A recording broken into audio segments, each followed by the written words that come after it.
Bueno, buenas tardes a todos, bienvenidos a esta charla que denominamos Diálogo con Expertos. Soy Alejandra Altamirano, soy decana de la Facultad de Ciencias Agrarias de la Universidad de Concepción del Uruguay. Hoy voy a actuar como moderadora de esta charla. Y como para ponerlos en contexto, un poquito de quién nos va a oficiar de orador, el ingeniero Amoroso, les voy a pasar a hacer una reseña sobre la exposición que nos va a brindar en el día de hoy. Entre los años 1998 y 2017 se realizó el primer inventario nacional de bosques nativos. Si bien se trató de un buen inicio, se trabajó con métodos disímiles en lo que se refirió a la toma de datos y con posterioridad a los análisis de telemetría fueron instaladas 473 parcelas a campo, de las cuales representaron la totalidad de los bosques del país. En este segundo inventario de bosque nacional, iniciado en el 2017 y publicado en marzo del 2021 por el Ministerio de Ambiente y Desarrollo Sostenible de Nación, tuvo como principal objetivo detallar algunos atributos gasométricos y ambientales relevados durante el trabajo de campo en alrededor de 4.158 parcelas remedibles que fueron instaladas a lo largo de todo el territorio nacional entre los años 2017 y 2020. Asimismo, fue presentado un resumen con los principales resultados que se han obtenido sobre estructura y estado de conservación de nuestros bosques nativos en la República Argentina. El establecimiento de esta línea de trabajo sobre el estado actual de los bosques nativos es un requisito fundamental para el cumplimiento asumido en lo que consta con los objetivos de desarrollo del milenio y así mismo se convierte en una herramienta fundamental para el desarrollo de mecanismos red y para la implementación de la tan denominada Ley 26.331, conocida como la Ley de Bosques Nativos. Para el trabajo de campo, la Secretaría de Bosques de la Nación realizó una licitación en varias etapas y en nuestra parte, nuestra asociación, el alma mater de nuestra universidad, la Asociación Educacionista de la Fraternidad, junto con el trabajo colaborativo del estudio FELCAM, pudimos presentarnos a la licitación. En esa licitación se trabajó en cuadrillas de campo que fueron integradas por técnicos, consultores, profesores y graduados de nuestra Facultad de Ciencias Agrarias, y también se trabajó en la digitalización de los análisis de los datos relevados. Sin más, les presento aquí al ingeniero Ariel Amoroso. Ariel Amoroso es ingeniero agrónomo por la Universidad de Concepción del Uruguay. Además, es máster en manejo integrado de cuencas hidrográficas por el Centro Agronómico Tropical de Investigación y Enseñanza, la CATI de Costa Rica. Ariel trabajó en múltiples proyectos. Dentro de su experiencia laboral podemos recalcar que entre los años 2014 y 2015 participó en la sistematización de proyectos de desarrollo rural sustentable, contribuyendo a disminuir la deforestación en la península de Yucatán, en México, como parte de la TNC en su rol de consultor. Además, en los años 2010 hasta el 2012 trabajó como coordinador local de proyectos de gobernanza del agua para la adaptación al cambio climático, y BRIDGE, que es el Binding River Dialogue and Governance, en la cuenca binacional de Sixialó en Costa Rica y Panamá. También en su rol de consultor para la UICN. Además, Ariel participa como docente de la Facultad de Ciencias Agrarias de la Universidad de Concepción del Uruguay, como profesor adjunto en la Cátedra de Ecología, entre otras, dentro de su historial. Bueno, Ariel, hice una breve presentación tuya, espero que no me haya excedido mucho en el tiempo, y te invito a partir de ahora a hacer tu presentación. No, más bien honrado. Muchas gracias, Alejandra, por tu presentación, y gracias a todos los asistentes que prestan su valioso tiempo para escuchar un poquito de qué se trató esta instalación de parcelas remedibles en el marco del segundo Inventario Nacional de Bosques Nativos. Me parece importante hacer esta salvedad de que hacemos foco en la instalación de parcelas, en el trabajo de campo en sí, porque el Inventario Nacional en realidad es una iniciativa mucho mayor que está a cargo del Ministerio de Ambiente de la Nación. Nosotros participamos en el trabajo de campo, particularmente. No en las etapas previas, ni tampoco en el análisis de los datos. Sin embargo, yo les voy a hacer algún pantallazo sobre todas las etapas para que no quede faltándole una pata a esta presentación, ¿verdad? Pero para no hacerlo más largo, vamos a la presentación.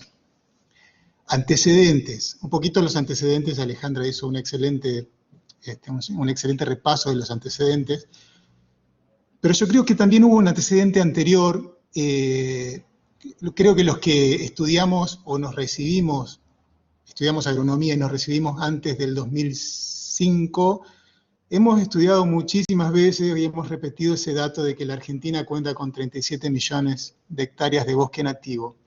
Lo hemos repetido mucho durante nuestros años de universidad. Bueno, es mi caso, que me recibí antes del 2005. Sin embargo, ese dato es difícil de tomarlo como referencia por varias razones. Primero, porque ese dato, esa estimación de 37 millones de hectáreas salió del Censo Nacional Agrícola en el año 1937, así que imagínense si habrá estado desactualizado. Además de las herramientas que no tenían la precisión que hoy se puede tener para hacer una estimación de superficie. Pero otra cosa muy importante también es la definición de bosque inventariable, que en aquel entonces, en el año 37, era muy enfocado a la productividad de madera. Aquellos bosques que no tenían un valor como producto de madera no eran considerados como bosque inventariable. Entonces se hace muy difícil la comparación de los datos. Es por eso que en el año 98 a 2005 empieza todo un proceso para generar el primer inventario ya oficialmente y directamente relacionado con los bosques, para poder tener un número más duro sobre el estado de los bosques nativos de la Argentina. Fue súper importante ese primer inventario por varias razones. Primero, porque incorporó la idea de ordenamiento territorial en el tema de bosques nativos, y además incorporó la idea también de servicios ambientales, servicios ecosistémicos que pueden proveer los bosques. Entonces, ya no solo como proveedores de materia, de materia prima, como madera. Si bien fue muy importante y también fue la base que sustentó la creación de la ley de bosques, todavía muy en etapas en las que todavía le falta mucho por andar a esa ley, tuvo algunas cuestiones que fueron modificadas para este segundo inventario. Por ejemplo, tenían las parcelas que se instalaron para ese primer inventario, tenían distintas formas y distinto tamaño. Como no es lo mismo medir un bosque en el monte, en la ecorregión monte o espinal, o en los bosques andinos patagónicos, entonces variaron mucho el tamaño, también la forma, algunos fueron cuadrados, algunos redondos, circulares.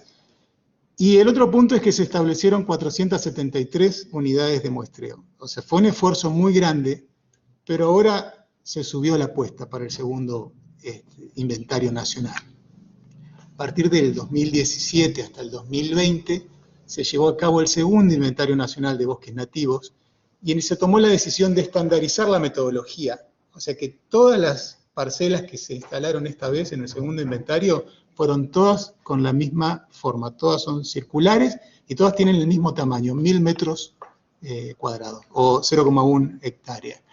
Y fíjense el esfuerzo de muestreo que se tuvo esta vez, 4.158 unidades de muestreo. O sea, pasamos de 473 ahora a tener 4.158. El esfuerzo de muestreo fue muy grande y es por eso que se llamó a licitación a distintas organizaciones, no fuimos los únicos, hubo otras organizaciones que se ocuparon de otras ecorregiones, pero en la alianza entre el Estudio Felcan y la Asociación Educacionista La Fraternidad, la Universidad de Concepción del Uruguay, de esas 4.000 y algo de unidades de muestreo, instalamos 1.167, que es un montón.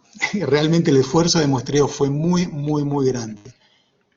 Un inventario consta de varias fases.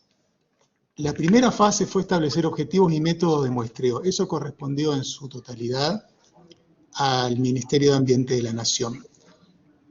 Eso lo dije en 20 segundos, se demoró años en establecer un objetivo claro y poder ponerse de acuerdo en los métodos de muestreo, estar todos de acuerdo, que sirva para las comparaciones a nivel internacional. Recordemos que la FAO siempre hace una publicación periódica del estado de los bosques del mundo y se trata de que todos los países tengan estandarizados los métodos, pero a su vez estar de acuerdo con las autoridades de recursos naturales de cada provincia de la Argentina, porque recordemos que los bosques o todos los recursos naturales pertenecen a las provincias. Entonces, ajustar el método y que estén todos de acuerdo fue un trabajo muy grande que hizo el Ministerio de Ambiente.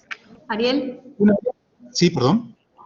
te comunico que no estás compartiendo pantalla, no sé si vos lo estás haciendo a modo de introducción o tu intención No, era compartirlo. no, estoy... Estás Bueno, qué pasando el pena que no PowerPoint, sé. perdón. Sí, lo estoy pasando, sí. Compartir, a ver. Vamos a ver ahora.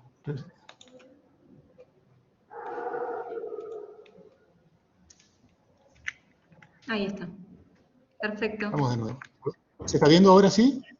Sí, se está viendo. Si Bueno, querés ponerlo en modo de presentación. sí, ahora lo tengo puesto en modo de presentación. Ahí Bueno. pido disculpas por no haber estado compartiéndola. No Nada pasa más te nada. pido si me pudieras confirmar si se está viendo en modo presentación y... No se está viendo en modo presentación. Está en PowerPoint, pero no en el modo presentación. Creo que nos está pasando lo mismo que hoy.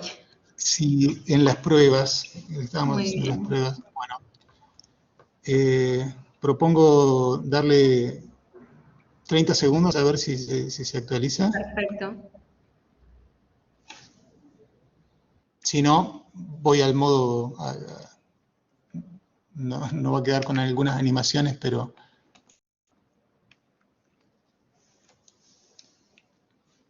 No están... ¿Sigue sin compartirse la pantalla en modo presentación? Por ahora sí.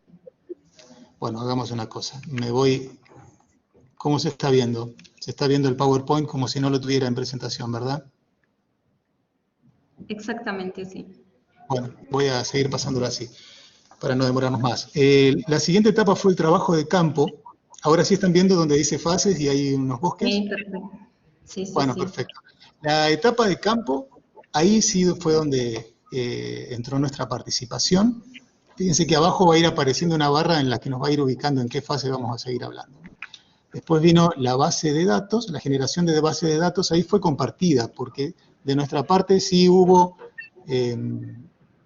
estuvo a cargo la digitalización de los datos, pero la depuración estuvo a cargo del Ministerio de Ambiente de la Nación. Luego el análisis de datos estuvo enteramente a cargo del Ministerio de Ambiente de la Nación, fue un trabajo de bioestadística bastante grande, y por último la publicación de los resultados, como bien dijo Alejandra durante la presentación, que fue publicado en marzo de este año. ¿Cómo fue? Bueno, primero el objetivo que se estableció para este inventario fue brindar información oficial sobre la distribución, extensión, composición, estado de conservación y funcionamiento de los bosques nativos. Y el método, se generó una grilla en toda la República Argentina partiendo de un punto generado al azar, y a partir de ese punto generado al azar se hizo una grilla con muchísimos puntos distanciados a 10 kilómetros cada uno, en modo horizontal y en modo vertical. Eso generó una grilla con 171 columnas y 370 filas, o sea, se cubrió todo el territorio nacional de puntos, que fueron los puntos potenciales de muestreo, por eso PPM, o de monitoreo. La gran mayoría, como vemos eso es esquemático, no son los puntos reales, hubo muchos más puntos que lo que está en la figura. La gran mayoría cae en el mar o en los países limítrofes, así que ahí hubo una primera depuración.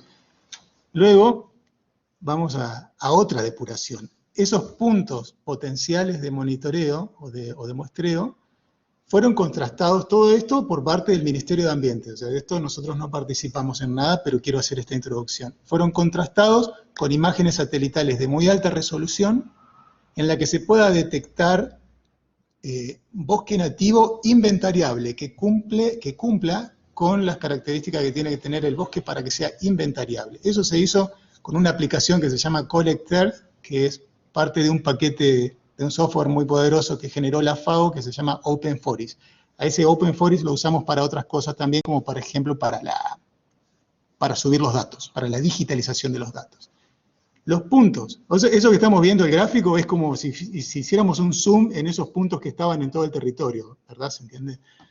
los puntos que coincidieron con un bosque inventariable pasaron a considerarse un punto, ya no un punto potencial de muestreo, sino un punto de muestreo real. Y es ahí, una vez que ya el Ministerio de Ambiente tuvo esos datos disponibles, llama a licitación, y bueno, fuimos uno de los que pudimos, que nos adjudicaron esa licitación de parte del trabajo de campo. Estudio FELCAM y la Asociación Educacionista La Fraternidad. Ahora la pregunta es también, ¿qué es un bosque inventariable? Hoy al principio les decía que en el año 37, cuando se hizo una primera estimación de la superficie de bosques nativos, se había estimado en 37 millones de hectáreas, pero es difícil de comparar con los datos que tenemos hoy, porque el criterio de bosque nativo inventariable en aquel entonces era estrictamente de productividad de madera. Hoy, para este inventario, para el segundo inventario nacional de bosques nativos, se consideró, primero, la definición de tierras forestales que propone la FAO, que es la clásica definición de una cobertura mayor o igual al 20% y una altura mínima de 7 metros de las especies leñosas, ¿no?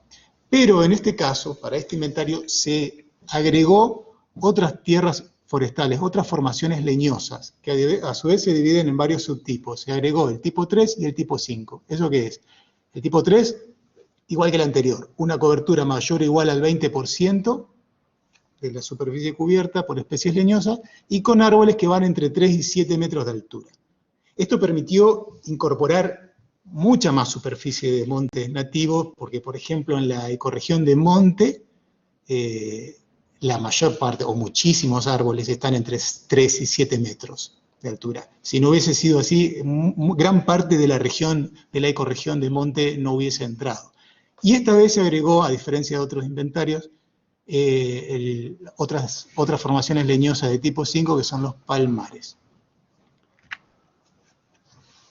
Es ahí donde ya se toma la decisión de tercerizar este trabajo, porque el trabajo de campo es realmente un esfuerzo humano enorme. Si bien en la Secretaría de Bosques, bueno, hoy tiene otro nombre, hay un personal técnico con una capacitación increíble, en realidad son pocas personas. Para hacer un trabajo tan grande, de instalar más de 4.000 parcelas y con a un nivel de detalle y rigor muy grande, hay que considerar que en el mejor de los casos esos puntos estaban a 1 o 2 kilómetros de un camino vecinal. En otros casos hubo que hacer caminatas de 3 días por las montañas, por ejemplo, las yungas, que es un terreno de mucha dificultad, o en los bosques andinos patagónicos. Entonces, para eso se tercerizó.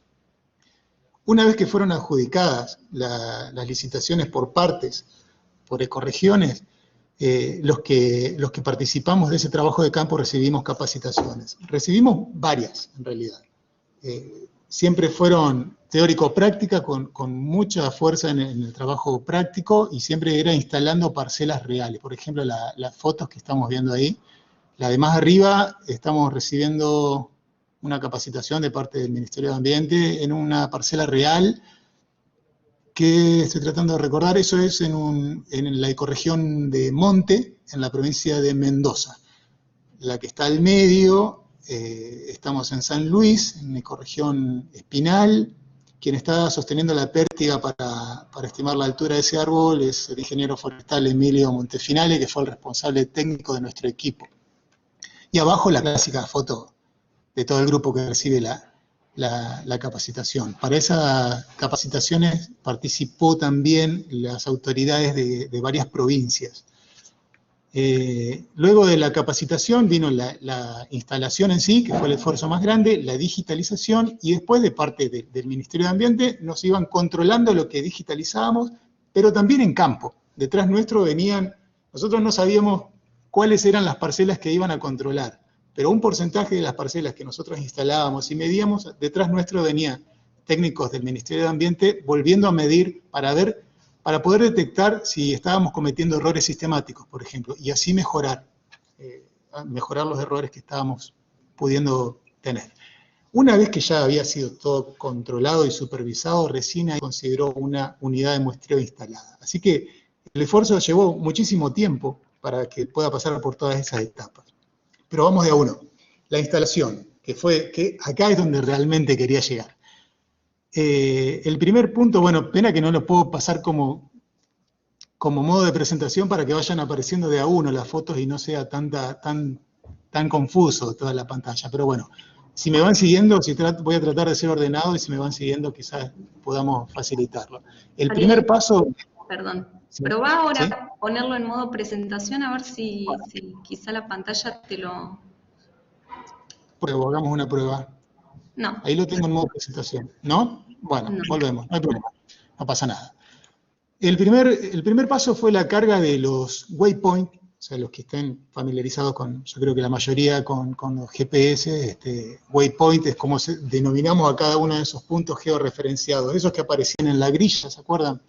Esos puntos que fueron considerados que coincidían con un parche de bosque nativo, fueron codificados con un número de 8 dígitos y georreferenciados. Todos esos puntos nos lo entrega el Ministerio de Ambiente a nosotros, a los que fuimos a hacer el trabajo de campo, cargados en el GPS.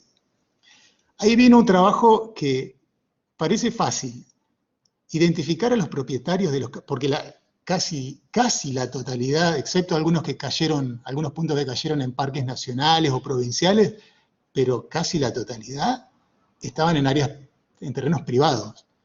Entonces, identificar a quiénes eran los dueños de los campos donde habían caído los puntos y luego poder ubicar a esa persona y pedirle permiso, pareciera como que es un trámite, pero en realidad yo creo que llevó, me animo a decir, entre el 60 y el 70% del esfuerzo de campo. Fue tremendo poder localizar a alguien. Y ni les digo, bueno, porque teníamos que superponer los puntos de muestreo con capas de catastro para poder primero conseguir el catastro. Bueno, ni les digo cuando logramos finalmente dar con la persona, con el propietario del campo y nos decía, sí, yo lo autorizaría, pero el campo está alquilado y tienen que hablar con el que está aquí. Bueno, era comenzar todo de nuevo. Realmente fue un trabajo muy grande poder conseguir los permisos para entrar a cada uno de esos puntos. Hubo que hacerlo con más de 4.000 puntos a eso. Bueno, no nosotros, nuestro trabajo, nuestro equipo hizo 1.600 puntos, 1.600 y algo. Una vez que ya teníamos el permiso listo, bueno, ahí sí. Marcamos, por ejemplo, estábamos en el hotel a punto 6 de la mañana, ya desayunados, listos para salir a campo. Lo primero que hacíamos es encender el GPS y marcar el punto desde donde vamos a salir, el punto de inicio de la navegación. Y empezar a grabar el track. O sea, el track es, lo digo por si hay alguien que no esté familiarizado con eso, es la línea del camino que vamos a seguir hasta llegar al centro de la parcela que vamos a instalar. Luego marcar, que es la pantallita esa que ven ahí con la línea roja, ¿no? Ese es el track ya visto en un programa de visualización de los tracks. Luego marcar los waypoints de referencia. ¿Qué es el waypoint de referencia? Fíjese la foto ahí en la que hay un Ford Track. Nosotros íbamos con una camioneta. Llega un punto que la camioneta ya no avanza más por la dificultad del terreno. Bueno, muchas veces teníamos un cuatriciclo atrás para poder acceder a terrenos que ya la camioneta no iba más. Pero así todo, había momentos en el que ya el cuatriciclo ya no podía avanzar más y había que empezar a caminar. Tratábamos de acercarnos lo más posible, pero después había que caminar seguro por dentro del monte. Esos puntos donde se dejó la camioneta, o donde se dejó el Ford Track, o donde se dejaron los caballos si fue a caballo, eso había que marcarlo. Marcar un waypoint. Waypoint es el punto que se marca, ¿no? en el GPS. Marcarlo y nombrarlo. Por dos razones. Una es porque posiblemente detrás nuestro venían a auditar esa parcela. No sabíamos si esa parcela iba a ser auditada o no, pero podía ser que los técnicos del Ministerio de Ambiente vengan detrás nuestro, y eso les facilitaría la llegada, saber dónde tienen que dejar, dónde se complica el camino y van a tener que dejar un vehículo. Pero sobre todo, bueno, y además porque dentro de 10 años se supone que se van a volver a medir esas parcelas. Entonces, para que quien venga dentro de 10 años también tenga esa información disponible. Pero sobre todo por una cuestión de seguridad de quienes estamos en campo, para no perdernos. Porque, ¿qué pasa? No solamente dejando un vehículo, si uno viene caminando por un sendero y decide doblar para cortar camino hacia el centro de parcela que estamos buscando, ese punto donde doblamos tenemos que marcarlo también. Porque si no, después no vamos a saber volver. Porque el GPS lo que nos marca después para regresar es el punto, el último punto que marcamos y la dirección en línea recta, no nos va a marcar todo el caminito. Entonces, le digo porque la primera vez que cometí esa torpeza me perdí y fue muy desesperante. O sea, tarde o temprano uno termina saliendo, pero quizás tenía que atravesar, no sé, 20 kilómetros de monte en línea recta cuando en realidad hubiese podido buscar el camino de vuelta para regresar. Y finalmente, el centro de parcela. Una vez que llegamos hasta el centro de parcela que teníamos que llegar, marcamos el waypoint de vuelta. Y al GPS, esas fotos de los GPS que estamos viendo, son fotos que no nada más descriptivas. Esas fotos se subieron también como parte de la base de datos. La primera foto, la que está más arriba del GPS, no sé si alcanzan a ver que dice 1 metro. O sea, ahí estamos a 1 metro del punto que nos encargaron que teníamos que marcar como centro de parcela y empezar a medir. Esa foto la teníamos que tomar, porque eso comprueba que estuvimos ahí. Y no estamos en el baldío de la esquina, ¿verdad? Eso comprueba que realmente llegamos ahí. El GPS no podemos engañar al GPS, no hay forma de editarlo y que parezca que estamos ahí. Esa foto, sí o sí, es la comprobación de que llegamos hasta ese punto. Y después teníamos que marcar, clavar una estaca metálica, que es la que estamos viendo en la foto del GPS abajo, una estaca metálica que marca el centro de parcela. Ya les voy a decir por qué esa estaca metálica y por qué metálica. Y ahora volvemos a marcar el punto, ya no el que traíamos pregrabado, sino el punto que está detectando el GPS ahí. Tiene que coincidir, tiene que ser, no exactamente, pero muy cercano al que ya traíamos grabado en el GPS, ¿no? Clavábamos un poco la estaca, un poquito. La dejamos un poco afuera para poder tenerla de referencia, ¿no? Para ver el centro de parcela mientras estamos midiendo.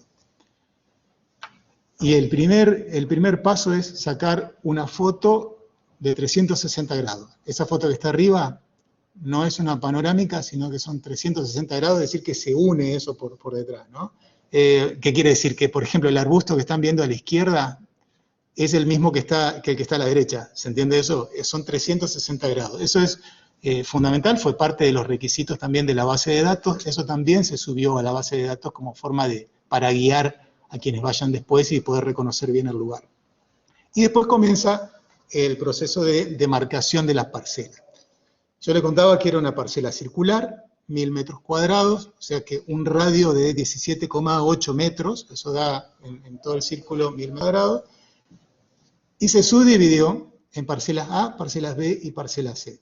¿Qué es lo que marcamos? Primero marcamos un eje de norte a sur y otro eje de este a oeste, con cintas métricas de 50 metros, y se marcó un círculo interior, que es la parcela B. La diferencia entre la A y la B es la clase diamétrica que medíamos. En la B, las clases diamétricas, por ejemplo, en el espinal, entre 5 y 10 centímetros de diámetro a la altura del pecho, y en la parcela A, los que sean mayores a 10 centímetros a la altura del pecho. Y en las parcelas, en los círculos que son las parcelas C, que coinciden con los puntos cardinales norte, sur, este, oeste, son parcelitas más pequeñas de 2 metros de radio, no de diámetro, de radio, en las que medíamos regeneración. Si hay porque es un dato súper relevante también, ver si se están o no regenerando los bosques nativos de la Argentina. Una vez que trazábamos la primera transecta de norte-sur, ya lo íbamos haciendo en automático, ¿no? En la medida que íbamos instalando la parcela ya íbamos midiendo. También hacíamos una anotación de la cobertura. Eso es otro dato que también está disponible en el inventario hoy. ¿Cuál es la cobertura del suelo por estratos? Por el dosel, el estrato medio, arbustivo y herbáceo. Y qué porcentaje del suelo está cubierto.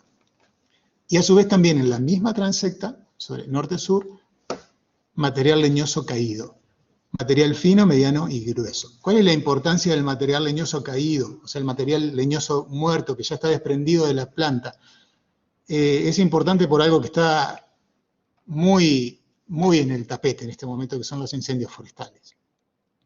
Si bien es algo tristísimo, también es cierto que en la medida que no hay... en ciertos ecosistemas el fuego es natural. No todos los fuegos, por supuesto. Hay muchos fuegos que son provocados y que no deberían propagarse, Pero hay algunos, por ejemplo, en el distrito del Caldén, en la zona de La Pampa, algunos fuegos son provocados por el ser humano, pero hay muchos otros fuegos que son naturales, y eso yo lo vi, porque me tocó estar en La Pampa en un ámbito que es muy seco, está todo el combustible listo para que si cae una chispa se quema, y suele haber muchas tormentas que tienen descargas eléctricas sin llover. Eso para mí fue algo muy curioso, yo no había visto mucho de eso, y vi muchas, sobre todo, bueno, yo estuve en el verano, ahí en La Pampa midiendo. Era muy común ver que se armaba una tormenta, que empezaba a haber descarga eléctrica y no llovía. Eso es la principal razón por la que la provincia de La Pampa es la que tiene mayor afectación de fuego en sus bosques, además de fuegos que se escapan al ser humano, ¿no? Bueno, ¿por qué es importante saber qué cantidad de material leñoso caído hay en los bosques de la Argentina? Por eso, porque es el material combustible que se acumula. Después, sí, empezaba la medición. Esta diapositiva sí está cargadita. A ver, fíjense el gráfico que está arriba a la derecha, que es el círculo. Teníamos que ir haciendo en las planillas, además de anotar en la planilla el número de árbol que estamos midiendo y todas las características dasométricas de ese árbol, teníamos que ir dibujando un mapa, un croquis, perdón, en la última página, que es eso que aparece ahí arriba, ¿no? Con el número del árbol, teníamos que dibujar la posición exacta del arbolito dentro de la parcela. Ahí se identificaba la especie, el diámetro a la altura del pecho, que el diámetro estandarizado 1,30 m de altura, el diámetro, para poder calcular densidad, altura, área basal, volumen, estado del individuo, sanidad y forma de los fustes, y si había o no regeneración.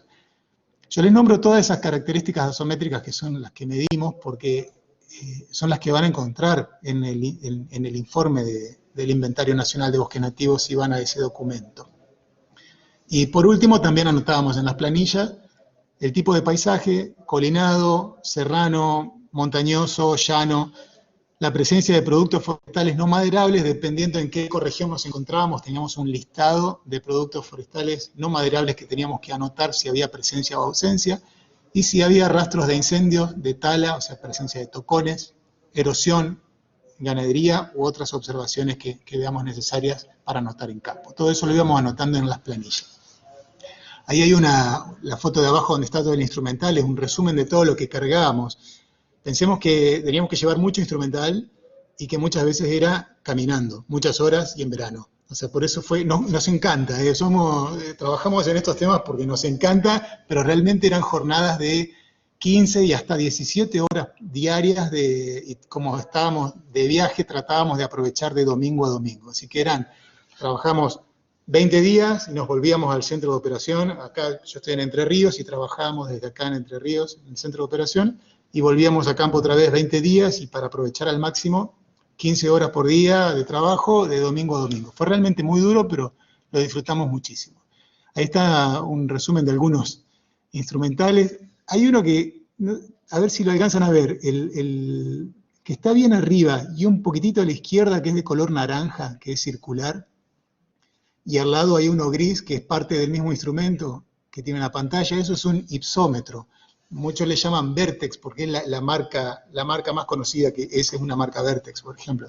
Ese es un sensor, es espectacular, porque eso es para medir distancia. Cuando son parcelas circulares es fundamental tener un Vertex, porque hay veces que si son cuadradas es muy fácil ver el límite de la parcela, pero si son circulares hay árboles que no sabemos si están dentro o fuera de la parcela. Entonces, si una persona tiene la parte naranja y el otro está en el centro de la parcela con el lector, que es el gris que está ahí, hace una medición, trabaja con ultrasonido y mide la distancia. Y ahí podemos saber si está dentro o fuera de la parcela. Pero además, también tiene un sensor de inclinación. Entonces, si la persona se pone al lado del árbol que queremos medir altura, primero medimos la distancia, luego apuntamos hacia arriba en el árbol y por triangulación me tira la altura del fuste y la altura del árbol, ¿no?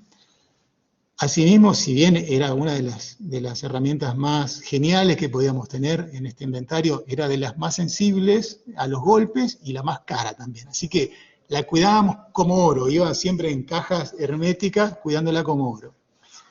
Y fíjense la foto esa en la que está con una forcípula midiendo, en realidad no está midiendo porque no alcanza la forcípula para medir el tronco, está como mostrando el tamaño nada más. Eso es en las Yungas.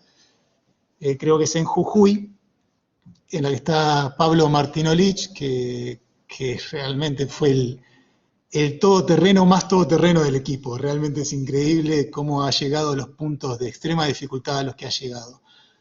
Y siempre apoyándonos con guías de campo, ¿no? Porque si bien siempre algún conocedor de la sistemática vegetal siempre hubo en el equipo, siempre nos pasaba de que había alguna especie que no la lográbamos identificar, así que si podíamos nos traíamos una rama bien identificada o fotos. Y una vez que llegábamos al hotel o al siguiente lugar donde teníamos internet, nos comunicábamos con, por ejemplo, Emilio Montefinale, que era nuestro responsable técnico del equipo, y tratábamos de llegar a la identificación de la especie. Y en el último caso, que ni así lo se pudiera identificar, que nos ha pasado, tenemos el apoyo ya del Ministerio de Ambiente, los expertos del Ministerio de Ambiente de la Nación, que nos estaban apoyando todo el tiempo. Nos ha pasado, a mí en particular, me pasó en La Pampa con un híbrido entre caldén y algarrobo negro. Que yo miraba el tronco y yo decía, esto es un algarrobo negro, y miraba la copa y miraba las hojas y para mí era un caldén. Y no lo podía identificar y me volvió loco. Entonces cuando empecé a hacer las averiguaciones, bueno, no sabía que había hibridaciones y es bastante común. Bueno, eso fue muy común de tener dificultades para la identificación. Lo siguiente era, bueno, volvíamos del campo, con todo el esfuerzo, que ya les voy a contar un poquito más de algunos casos extremos de dificultad de acceso, pero volvíamos de campo, sacaba una foto esas son imágenes de las planillas que teníamos que llenar. Había muchas más, pero puse 3 nada más. Sacaba una foto y se la enviaba, creo que ahora está moderando Florencia Igarzábal en esta charla. No sé, con ella hicimos equipo, ella estaba trabajando en el centro de cómputos digitalizando toda esta información. Yo le enviaba fotos de las planillas y ella se encargaba de subir, también usando el mismo OpenForest, este mismo programa, digitalizar esta información de las planillas, subir las fotos que les mostraba hoy, la foto de 360 grados, la foto de los GPS y los puntos, los waypoints marcados con el GPS y el track, todo el recorrido. Todo eso se subía como parte de una unidad de muestreo. Una vez que la persona, que el data entry, daba a enviar, ya la edición de esa unidad de muestreo se bloquea. Y a partir de ahí la empezaban a revisar desde el Ministerio de Ambiente. Si estaba todo bien, recién ahí se consideraba que la unidad de muestreo estaba ingresada. Si había algún error, se devolvía al data entry y se volvía a habilitar la edición. Pero no solamente se auditaba desde la oficina, como les dije hoy, detrás nuestro sentíamos la respiración, de que detrás nuestro, mientras estábamos en campo, venían también del Ministerio de Ambiente remidiendo a ver si les coincidían los parámetros dasométricos que estábamos informando, ¿no? Por supuesto que no todas, hacían un muestreo, no todas las parcelas iban del Ministerio de Ambiente a volver a medir. Nos ha pasado, por ejemplo, algo anecdótico, un error sistemático que se empezó a detectar es que cuando estábamos en el centro de la parcela, teníamos que marcar, yo les contaba hoy, la transecta norte-sur y la transecta este-oeste para formar 4 cuadrantes dentro del círculo.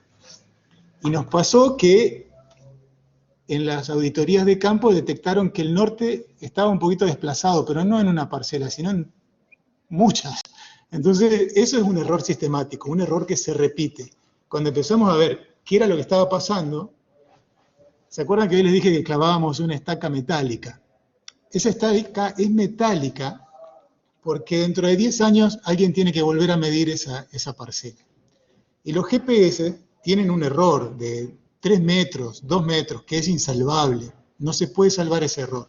Y no da lo mismo que dentro de 10 años quien vaya a volver a medir esa parcela comience marcando el centro de parcela a 2 metros de donde lo habíamos marcado nosotros. No da lo mismo porque van a entrar otros árboles y van a quedar afuera otros. Entonces tienen que empezar desde el punto exacto.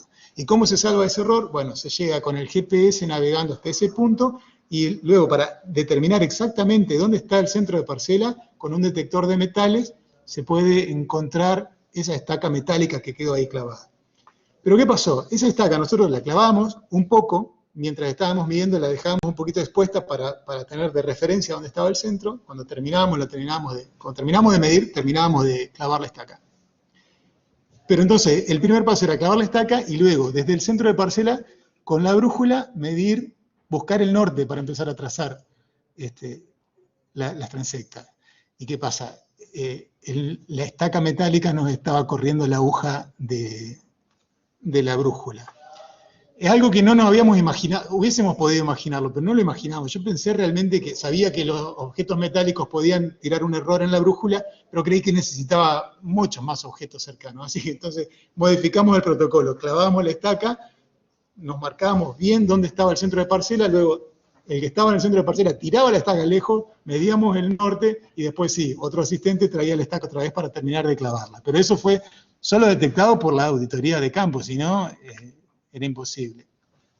Y ahí terminaba nuestro trabajo, como consultores, para hacer el trabajo de campo de este inventario. A partir de ahí, el Ministerio de Ambiente de la Nación comenzó con el orden, limpieza y unificación de datos y el análisis estadístico, que fue enorme. Afortunadamente todo ese trabajo ya se hizo y ahora sí, les resumo, ahora que está publicado, lo que creo que todos estamos esperando. Finalmente sabemos ahora que tenemos 47.900.000 hectáreas de bosque nativo. Puede ser al principio engañoso si uno analiza y dice, bueno, pero ¿cómo puede ser? En el año 37 había 37 millones y hoy hay 47 millones, casi 48. Bueno, no, es que la clasificación de bosque inventariable es diferente. Eso es súper importante tenerlo en cuenta, porque si no uno tendría la tendencia de pensar de que ahora tenemos 10 millones de hectáreas más de bosques, y todo lo contrario, tenemos mucho menos, por supuesto. Así que de bosques nativos inventariables con los criterios que hoy les mencioné, hay 47.900.000. A partir de ahora sí tenemos una base sólida, una línea de base para saber de acá en más, para que de acá en más sí sea comparable siempre, saber de acá en más qué va pasando con nuestros bosques nativos. Si va disminuyendo, ¿cuánto? Porque ahora sabemos que han disminuido, pero es prácticamente imposible saber cuánto, porque no estuvo nunca estandarizado los inventarios nacionales. A partir de ahora se espera que sí. Se midieron alrededor de 100.000 árboles en todo el país, 100.000 árboles, más fustes, porque hay que considerar, por ejemplo, en el Espinal, en el distrito del Caldén, yo me refiero mucho al distrito del Caldén porque yo trabajé mucho ahí, en la provincia de La Pampa, sur de San Luis, y un poquito del sur de la provincia de Buenos Aires. Ahí, por ejemplo, los caldenes, un árbol puede tener, no sé, a veces tenía 5, 6, 7 fustes, o sea que era más mediciones. Realmente fueron muchísimos los fustes que fueron medidos en todo el inventario. El 67% de los bosques medidos, o de los bosques que hoy tenemos en Argentina, son de la ecorregión chaqueña, del bosque chaqueño, por lejos. Es la ecorregión más grande que hay en Argentina y la mayor cantidad de remanente de bosque que tenemos. Sin embargo, esto es curioso, las yungas y la selva paranaense, por ejemplo, en proporción son las ecorregiones más chicas, pero son las que tienen mayor porcentaje de bosque nativo o intacto o por lo menos en pie representando a esa ecorregión. ¿Se entiende? ¿Se entiende o lo enredé mucho? En el inventario se pudieron identificar 457 especies leñosas. Eso no es un inventario botánico, porque podría haber, de hecho hay más especies leñosas. Lo que pasa es que esas 457 son las que cayeron dentro de las parcelas. Por ahí nos pasaba de estar en una parcela y mirar hacia un costado y ver que hay una especie súper interesante y que decíamos, qué lástima que no entró en la parcela, pero no podíamos correr la parcela 1 metro más allá, ¿no? Bueno, casos como ese hubo muchos. Y bueno, ahora yo en una de las últimas diapositivas les voy a dar los links del Ministerio de Ambiente donde pueden descargar los informes por ecorregión y unas infografías que resumen muy bien todos los parámetros gasométricos que fueron medidos. Y esos son ejemplos de esa infografía. El Parque Chaqueño, les muestro estas dos, Parque Chaqueño y Monte, porque son dos de las ecorregiones donde trabajamos muy fuerte. Fíjense, los puntos grises dentro de cada ecorregión. Miremos, por ejemplo, el de Parque Chaqueño. Los grises son cada uno de los puntos de muestreo. En el Parque Chaqueño fueron un montón. Ahí en la infografía dice, hay un cuadrito celeste que dice 2.754 unidades de muestreo. Un montón. ¿Se acuerdan que hablamos de 1.100 y algo que se midieron en todo el país? De esas 4.100 y algo, de esas 4.100 y algo, 2.700 fueron en el Parque Chaqueño. Fueron muchísimas ahí. Bueno, en esta ecorregión hubo muchas organizaciones que trabajamos. Nosotros trabajamos principalmente en el norte de Santa Fe y un poquito en Córdoba. Más información que tienen en esa infografía, la cantidad de especies, las 3 especies dominantes por ecorregión, la cantidad de tocones, o sea, la afectación que tiene problemas de tala, cálculos volumétricos, cantidad de madera, áreas basal, bueno, mucha información contenida en esa infografía. Luego, en cada informe tienen detallado todo lo que se está viendo ahí. En el caso del monte también, lo mismo, estuvimos trabajando en la ecorregión de monte. En el espinal, ahí sí puse algunas fotos porque son fotos que las tenía yo en el celular. Como sabemos, esto ya lo sabemos de antes, ¿no? Que el espinal está dividido en 3 distritos. El distrito de Ñandubay, que es la zona de Entre Ríos y sur de Corrientes. Distrito del Algarrobo, que es la parte de Santa Fe y Córdoba, que es donde ahí hubo por varias razones hubo pocas unidades de muestreo. Y el distrito del Caldén, que es sur de la provincia de San Luis y toda la zona boscosa de La Pampa. Esa foto que puse arriba, que es una panorámica, me pareció muy interesante. Esto es al costado de lo que es el inventario, ¿no? Pero son esas cosas que uno se va encontrando en el campo que, o sea, a mí me pareció algo fascinante. Esa foto que estamos viendo bien arriba, que hay un camino de tierra, no sé si alcanzan a ver, si hacen un esfuerzo, ven al final, en el horizonte, hay un albardón, está todo, no hay casi nada, no hay casi árboles, hay algunos chañares ahí al costado del camino, pero allá al fondo hay un albardón o una loma larga en la que hay bosque de Caldén. Si uno une ese camino allá al horizonte con ese albardón, con bosque de Caldén, exactamente ahí es el lugar donde estaba emplazado la toldería Ranquel más grande que hubo. Cuando hay un libro que es maravilloso, yo lo súper recomiendo, esto sí, al costado del inventario, es otra cosa, que es Una excursión a los indios Ranqueles, de Lucio Mansilla, que tiene una narración preciosa. Bueno, fue exactamente ahí. Ahí fue donde estuvo Lucio Mansilla compartiendo esos días con los Ranqueles, tratando de lograr un acuerdo de paz. Y un poquito más al sur todavía está la estancia Poitahue, que todavía sigue manteniendo el nombre de Poitahue, que así se llamaba la toldería del cacique Baigorrita. Esas son las fotos que están más, la foto de abajo, de las 3 que están al medio, perdón, la que está más a la izquierda es, por ejemplo, un caldén enorme que estaba ahí en esa zona de Poitahue. Ya para que no se me duerman, les voy adelantando que ya estoy a punto de terminar. Y después, si quieren, hacemos una ronda de preguntas. Esas son algunas fotos de las yungas. A ese lugar fueron, yo debo admitir, de que no estaba preparado para ir a un lugar así. Yo no fui a la yunga. Fue Pablo Martinolich, entre otros, pero Pablo Martinolich fue parte del equipo, fue todoterreno, llegó a unos lugares increíbles de la yunga. Fíjense nada más las fotos, lo que son. Hay una que está midiendo, está acaballado en un árbol, no sé si la alcanzan a ver. La pendiente es casi vertical y el árbol está casi horizontal.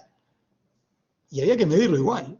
O sea, no solamente era muy difícil llegar a esos puntos, algunos de los cuales estaban en las zonas intangibles del Parque Calilegua, por ejemplo, y Parques Nacionales nos dio la autorización para llegar a esos puntos. Así que en esos puntos era posible de que nunca haya estado un ser humano antes, o quizás muy pocas personas hayan pasado por ahí. Fue realmente muy difícil medir algunos puntos de las yungas, pero tenemos el orgullo de poder decir que los medimos, que sí llegamos a esos puntos. Y por último, los bosques andinos patagónicos. La mayor parte de los puntos de muestreo en los bosques andinos patagónicos los hizo el CIEFAP de la Patagonia. Sin embargo, hubo algunos puntos que, como es un terreno tan complicado, hubo algunos puntos a los que no se podía llegar, que eran de extrema dificultad. Con el tiempo, el Ministerio de Ambiente decidió licitar esos puntos que eran de extrema dificultad y abrir la convocatoria para quien esté dispuesto a llegar hasta ahí sabiendo que son de extrema dificultad. Bueno, pudimos ir. Yo digo pudimos porque me da ganas de ser parte del equipo, pero yo no fui, eso lo aclaro de antemano. Fueron lugares de extrema, así clasificados con ese nombre de extrema dificultad y se pudieron llegar igual, con apoyo de parques nacionales también, con caminata arriba de un glaciar, con Pablo Martinolich, que es el que les nombraba hoy, es escalador, entonces también pudo llegar por eso, a esos puntos. Y también se midieron muchos puntos en Tierra del Fuego, en la península Mitre. Recordemos que la península Mitre son las turberas más grandes que hay en el mundo, y las turberas uno las pisa y puede ser que esté más o menos firme, pero al paso siguiente se entierra quizás hasta el cuello. Pese a que nuestro equipo estuvo en los Andes y escalando para llegar a algunos puntos de dificultad extrema, confesaron de que la península Mitre fue mucho más peligrosa todavía, porque iban a caballo, y el caballo por momentos venía pisando firme, y por momentos cedía la turbera y se enterraban, y el caballo se caía y rodaban junto con el caballo. Realmente fue muy, muy peligroso eso. En la foto de más abajo ven un perfil de las turberas, no sé si se alcanza a ver. Un poco más arriba son las castoreras famosas que están provocando un daño terrible. Todos esos árboles secos y están por la inundación de los diques que hacen los castores, y muchos de los árboles caídos son volteados por los castores, ¿no? Un problemón. Así que fue realmente un trabajo muy duro, el trabajo de campo. Para finalizar, les comento que pueden acceder a la información que ya publicó el Ministerio de Ambiente, ya lo tiene todo analizado y publicado. Por dos lugares lo pueden ver. Hay uno que es un Sistema Nacional de Monitoreo de Bosques de la República Argentina, que es esa primera liga que está ahí abajo en la base. Es básicamente un sistema de información geográfica online, en la que pueden ir jugando con la información ahí, visualizarlo. Está muy didáctico para visualizar esa información. Y más abajo, la siguiente liga, que dice Argentina GOBAR, Ambiente, Bosque, Segundo Inventario Nacional de Bosques Nativos. Ahí, en esa liga, van a encontrar los informes de cada una de las ecorregiones. Así que no les quito más tiempo, les agradezco muchísimo su atención. Sé que fue una hora en la que no paré de hablar y que no pudieron interrumpirme para preguntas, así que les agradezco su atención, y ahora sí, si gustan, podemos abrir una ronda de preguntas. Bueno, muchas gracias Ariel por la presentación.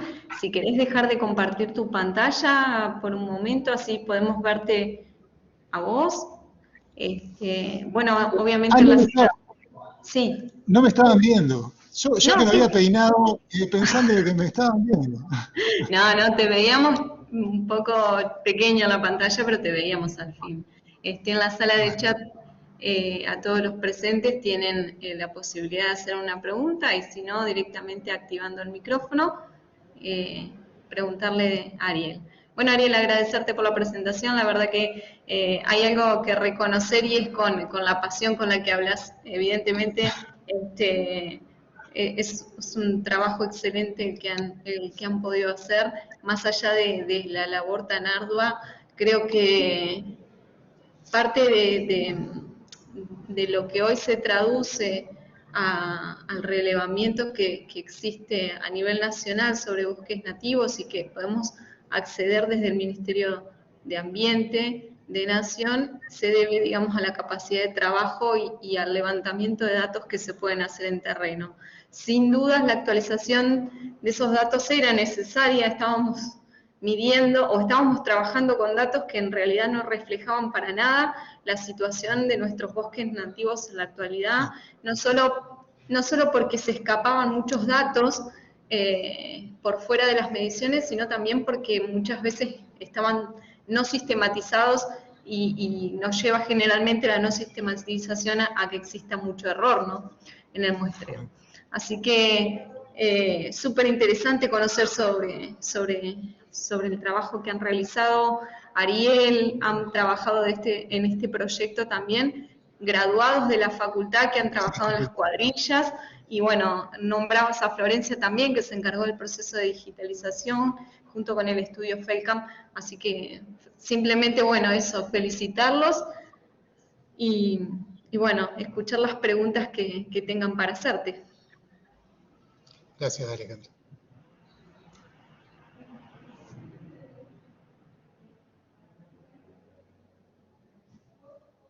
A ver. Y agradezco a Norma también que estaba escribiendo en los comentarios que alcancé a ver. Muchas gracias, Norma Arias. Y mientras espero si hay alguna pregunta, sí, remarcar eso, que no lo dije y sí fue un olvido realmente. Es importante. Hubo muchos graduados, recién graduados de la facultad que trabajaron de campo y recibimos muy elogiosos comentarios sobre la gran capacidad de trabajo. Y esto es de verdad, esto no es un compromiso que lo estoy diciendo, bueno, porque son parte de la casa. Realmente mucha capacidad, muy proactivos, que no son personas que estaban esperando órdenes que se les diga qué tenían que hacer. Realmente tomaron una actitud muy proactiva para hacerlo. Felicitaciones a todos los graduados que trabajaron en el inventario. Bueno, muchas gracias, Ariel, por el comentario. Sin duda, creo que cuando empezaste a trabajar en el relevamiento forestal, hubo algo que vos dijiste, bueno, esto es un obstáculo a vencer. ¿Qué te pareció, digamos, dentro de las tareas de campo que representó verdaderamente un obstáculo en el relevamiento? A ver, peligros hubo muchos.